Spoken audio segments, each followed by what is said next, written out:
In this video, we're going to take a look at improper integrals. In particular, we're going to define what we mean by an improper integral and look at ways of evaluating them using integration techniques we've already discussed. In order to understand the idea behind an improper integral, we need to take a moment and discuss some underlying assumptions to the standard definite integral, the integral from a to b of f of x dx. Every time we write or read or use an integral of this form, we are implicitly assuming two things about this function and integral. First, we're assuming that the interval from a to b is a finite interval. In other words, that the lower and upper limits of integration, a and b, are actual numbers and not plus or minus infinity. The second thing that we're assuming is that f of x, the function, is continuous on that interval. Most of the definitions and statements regarding definite integrals require f of x to be continuous, and so if it's not continuous, then sometimes weird things can happen. And so an integral in which one of these two conditions listed here doesn't hold will be called an improper integral. And so we have two types of improper integrals. We're going to have type 1 improper integrals, which are on a non-finite interval. So in this case, either a would be negative infinity or b would be positive infinity or possibly both. And we'll also have type 2 improper integrals where our function is not continuous on our interval from a to b. And so these integrals, improper integrals of these two types, will need to be computed a little bit differently because the standard techniques of definite integrals, such as the fundamental theorem of calculus, require these two conditions to hold. So we'll need to adapt our definition of the definite integral in these two cases. So to get an idea of how improper integrals behave, let's try to evaluate the improper integral from 0 to infinity of e to the negative x over 2 dx. First, note that this is an improper integral, in particular of type 1, as previously mentioned, because the interval of integration is 0 to infinity, and infinity is not a number. So our upper limit of integration is infinite, and therefore this definite integral is improper. Notice that we have at the bottom here the graph of this function that we're integrating, which is y equals e to the negative x over 2. This function is always positive, because it is an exponential function, e raised to some power, and e raised to any number will always result in a positive number. So we have our graph here, and we see that it looks like it hits the x-axis maybe over by x equal 10, or maybe if we kept going over further to the right, that might hit the axis. But again, e to the negative x over 2 is always positive, and so this graph will never actually hit the x-axis. It will always be above, and so because this is a positive function, we can actually interpret this, this definite integral as the area under our function, y equal e to the negative x over 2, on the interval 0 to infinity. And so this would be the area under our function, and it's going to be hard to draw over here, but there's just a little bit of area there under the graph as we go further and further to the right. But we do have this infinite region, but this question still makes sense. Can we compute an area of that region? So here are some values that are computed using a computer of this particular integral, starting at 0, but instead of going to infinity, going to a finite number. So if we were to integrate this function from 0 to 1, we would get 0.78694. If we integrate from 0 to 5, we would get 1.83533. And similarly, if we integrate from 0 to 10, or 0 to 20, or 0 to 1,000, we get the values shown here. And as we go through, as that upper limit gets bigger and bigger, starting at 1, moving to 5, and then 10, then 20, and then ultimately 1,000, we see that all of these integral values, which are giving the area under this curve from 0 to the upper limit value, is getting closer and closer to the number 2. In fact, if we integrate from 0 to 1,000, we can see that we get 1 point and then 108 nines before the number, the decimal part, changes to a different digit. And you would notice that if you then went from 0 to 2,000 or 0 to 1,000,000, that the number of nines in the decimal expansion of this number increases greatly. And so this suggests, this calculation here, this suggests that the area under this curve from 0 up to infinity is actually equal to 2. And so this doesn't prove this, of course. It doesn't verify that 2 is going to be the area or the value of our improper integral that we started with. But it does suggest that 2 is going to be the value. So what we're going to do in order to see with certainty that 2 is the correct value is we're going to kind of mimic the examples that we've done here, but instead of picking a specific number for our upper limit, we're going to pick an arbitrary number. For example, we might pick the number b. And so I'm just going to pick a point here on the x-axis and we'll label this b.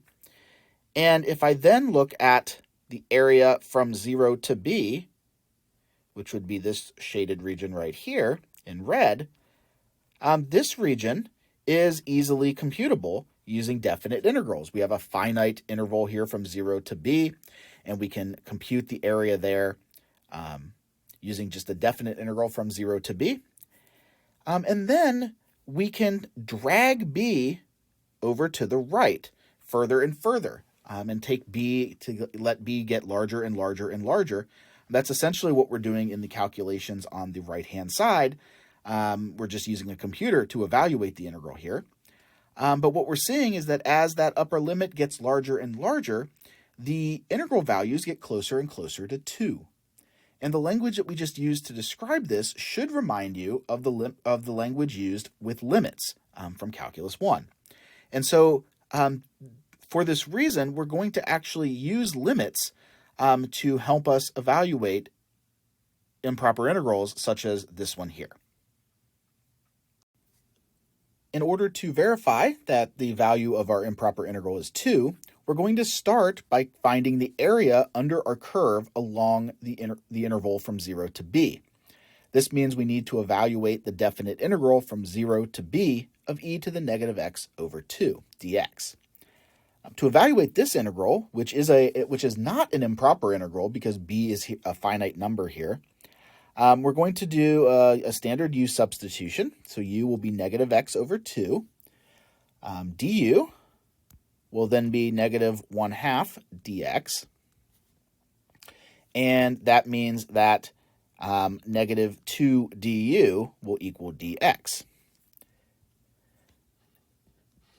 Now, making the substitution here, we're going to have to introduce a negative 2, which we can pull outside of our integral. So we have negative 2 integral from 0 to b of e to the u du. We can integrate e to the u, will be negative 2 e to the u from 0 to b. Now, we have to be careful here. Remember that 0 and b are values of x, not for u, so we do need to go back to x before we evaluate. And so we have negative 2 e to the negative x over 2 from 0 to b. And now when we substitute these values in, when we get b, we have negative 2 e to the negative b over 2. And then we're going to subtract negative 2 e to the 0, which is going to end up being positive 2. We're subtracting a negative 2, which makes it positive, and e to the 0 is 1. Now, to make our life a little bit easier in our next step, we can rearrange this first term so that we have a positive exponent on the e, but rather in the denominator of our expression. And so this value, this area from 0 to b, is going to always be given by the expression negative 2 over e to the b over 2 plus 2. It makes sense that this involves the constant b, since the area will be different depending on what value of b we choose. And so this expression here will give us our area starting at 0 on the left side and moving to whatever number b we like on the right. At this point, in order to get the area under the curve from 0 to infinity, what we're going to do is we're going to drag that point B on the x-axis further and further to the right. And as we do that, that has the effect of taking the limit of this particular expression that we just evaluated as b goes to infinity. So our improper integral, 0 to infinity of e to the negative x over 2 dx, we can think of this as the area under the curve, e to the negative x over 2 from 0 to infinity. As we just saw, we could take the area from 0 to b of this function, and we had a nice formula for this that we were able to compute. And then to find the entire area going to infinity, we're going to take that expression and drag b to the right, which mathematically means we're going to take the limit as b goes to infinity. At this point, we can substitute in the expression that we found for our integral.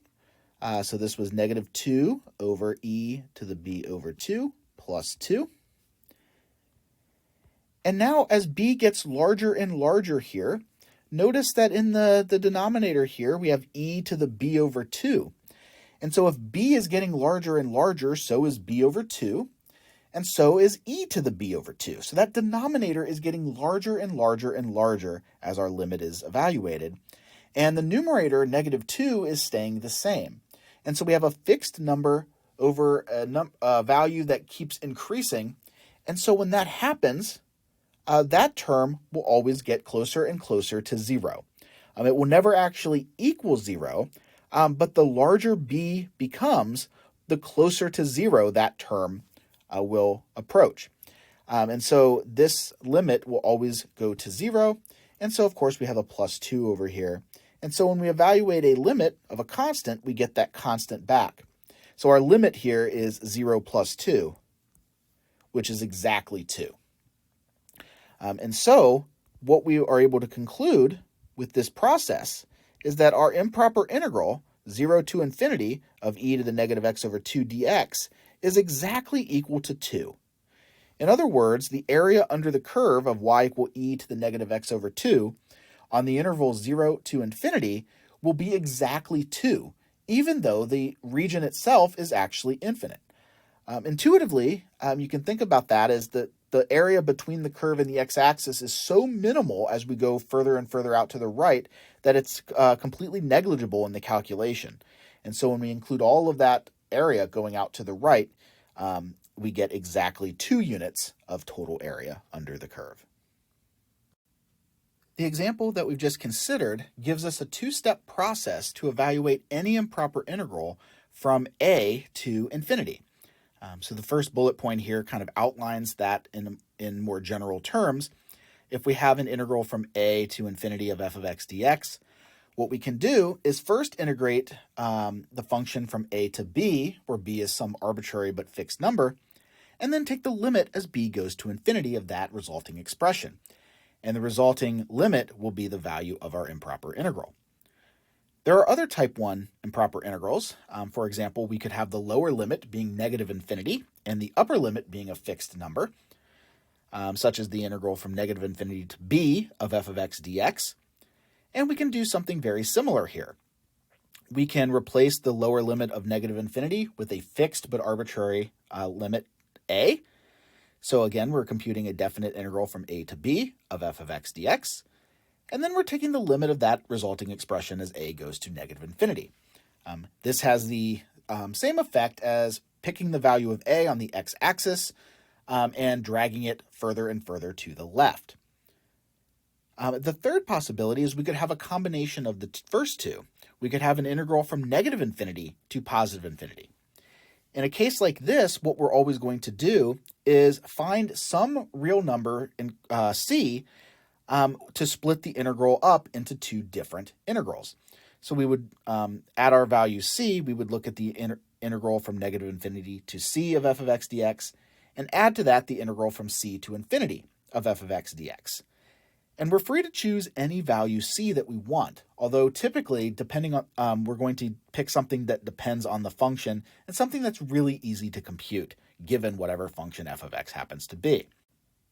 So the key observation here is that all improper integrals of type 1 require a computation of at least one limit.